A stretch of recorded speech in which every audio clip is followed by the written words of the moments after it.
Hi there. In this lecture, Magnus Carlsen is playing white against Fabiano Caruana. This is in the 2012 Bilbao Masters tiebreak. So this is actually a blitz game tiebreak. Magnus has actually shown his dominance at different time controls, including blitz and rapid.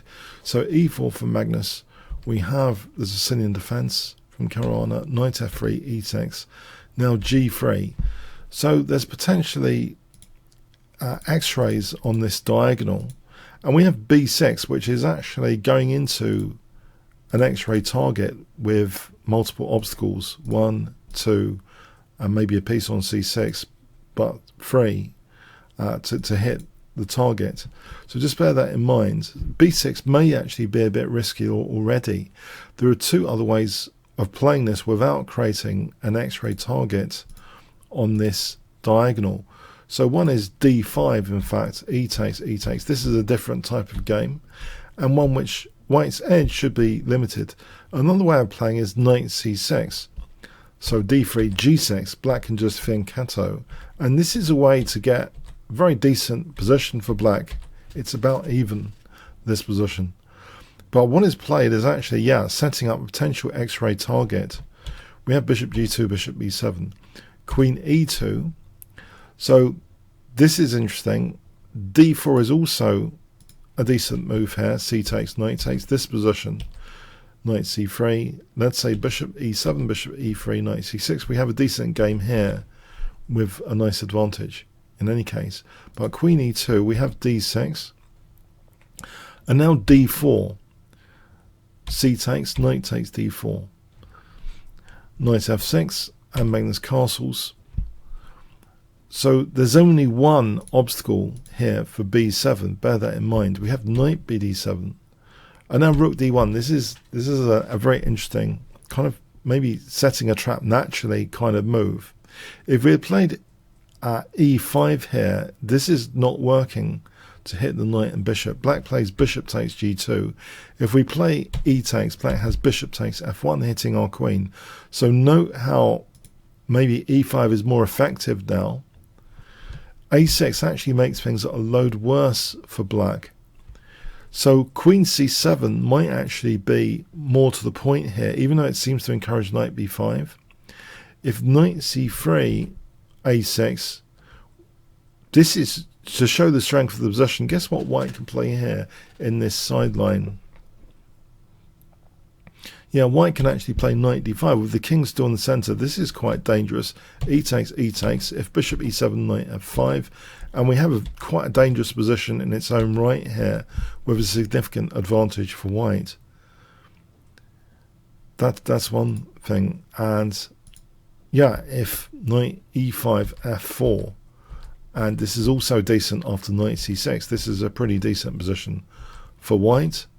So yeah, it's like strong positions in any case before what happened actually in the game, which we're about to see.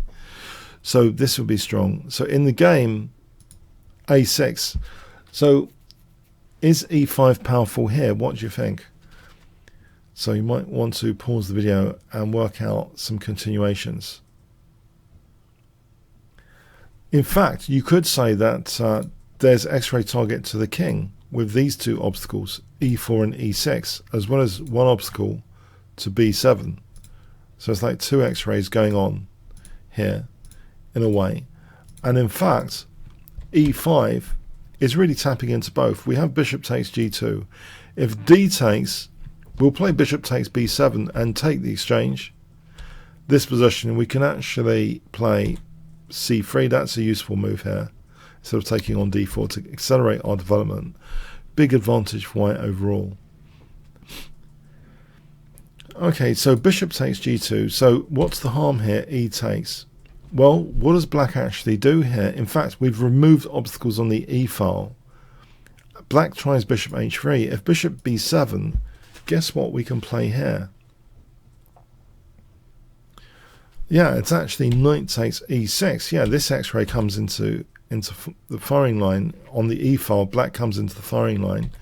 Here we can actually play f takes g7. It's not even about the bishop, it's f takes g7, rook f8, and we can either take the rook, or we can even play the most accurate rook takes d6, And here, rook takes d7 is really crushing. After queen takes, g takes, we end up winning the queen.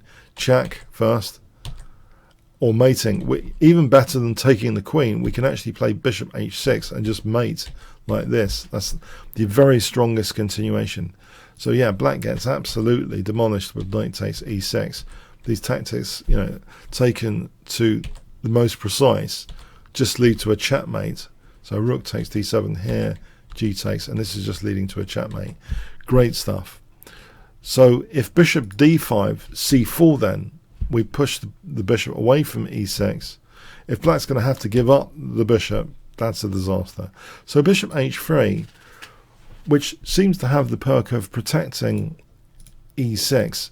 Guess what Magnus plays here for 10 points, which casts doubts on bishop h3. Yeah, actually it's queen h5 here. So looking at the bishop, but also with white has pins f7. We have queen takes f6, just giving up the bishop. If bishop f5, trying to save the bishop, we can just take on f5. Yeah, it's not about the pin here. It's more about, because the bishop is protecting e6. We just take out f5. Queen e2 check. We drop back with queen e2 check here. This is a strong continuation. Then we can take on g7 and play f4. And we're doing very well here. Material up. We're a whole knight up. So queen takes f6 tried. We have queen takes h3, bishop e7, knight c3, queen g6. So here, material up, knight c6, stopping black castling. If castling, knight takes e7 check, and then we even win the queen. So knight e5, we have knight takes e7. Another great move would be queen g2 here. This is a nice move. If queen takes, knight takes e7. So king takes does have that rook protected, but bishop g5 check, the rook on a8 protected, but queen b7 check, knight d7, bishop f4. Let's take this position, knight d5 check, and black's in big trouble here. We've got things like knight c7 check on king e6, and if so, we've also got knight e3, which is strong. And what we can do here, b4, we can actually get the king to go backwards with knight f5, so we actually can end up winning the a8 rook. So yes, queen g2 is pretty fun as well, but knight takes e7 does the job. King takes, bishop f4, piece up, black resigned here. If f6, bishop takes, d takes, we can go with queen g2 still, and is a very big advantage for white here. Okay, so yeah, this was a fun blitz game showing the power of x-rays, and setting up this x-ray target was extremely dangerous idea, b6. So I would say my preferred response here for black, knight c6. Don't set up the x-ray targets. That would have been safe enough, that situation. But yeah, it's fascinating how these x-ray targets set up, and black's behind in development, and how this can be such a disaster with rook d1. So there's x-rays on the e-file, x-ray obstacles to remove, and on the diagonal, and they're removed with this very, very powerful e5 pawn break here. Great stuff. Thanks so much.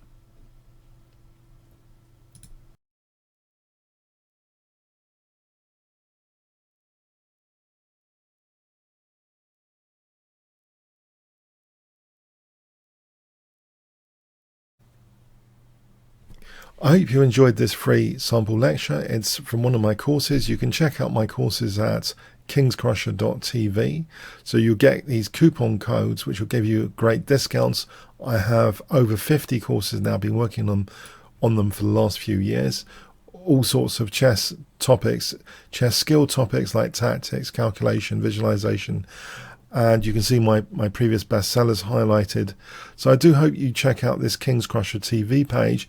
It does help support the channel and encourage me to share with you more free samples. So comments, questions, likes, shares appreciated. And if you really, if you want to know the specific course the lecture was about, please do leave a comment in the video, and that will prompt me for a pinned comment, etc., just to clarify for this particular video which course it was from. Okay, thanks very much.